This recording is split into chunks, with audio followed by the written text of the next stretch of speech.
Assalomu alaykum qadrli futbol ixlosmandlari. E'tiboringiz markazida Futbol maydoni kanali.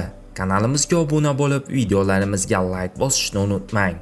Yaxshilab o'rnashib oling. Demak, biz boshladik. Manchester City Husanov o'ynaydigan qanotga yangi himoyachi topdi. Rahbariyat jamoaning o'ng qanot himoyasiga baribir yangi ijrochi olish kerak degan xulosaga qaytdi. Ayni paytda klub skautlari bir necha nomzodni kuzatuv ostiga olgan. Xususan, Brentfordning o'ng qanot himoyachisi Mikael Kayode ham shaharliklarning nishonida turibdi. Manchesterliklar 21 yoshli futbolchining himoyadagi xotirjamligi va hujumga qo'shilish mahoratidan juda katta taassurot olgan. Bu haqda Cout Offside xabar berdi.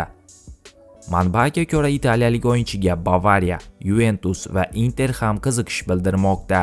Agar qishki transferlar oynasida rasmiy taklif tushsa, Brentford Kayode uchun 35-40 million yevro atrofida talab qiladi. Ta'kidlanishicha, kelasi yozda himoyachining narxi yana oshib ketishi mumkin. Joriy mavsumda Kayode barcha musobaqalarda 25 ta o'yin o'tkazdi. Uning klub bilan shartnomasi 2030-yilning yozigacha amal qiladi. Transfer market ma'lumotlariga ko'ra, futbolchining bozor qiymati 20 million yevroni tashkil qilmoqda. Bugungi dasturimiz shundan iborat edi. Video sizga ma'qul kelgan bo'lsa, bir dona like bosib, kanalimizga obuna bo'lishingizni so'rab qolamiz. E'tiboringiz uchun katta rahmat.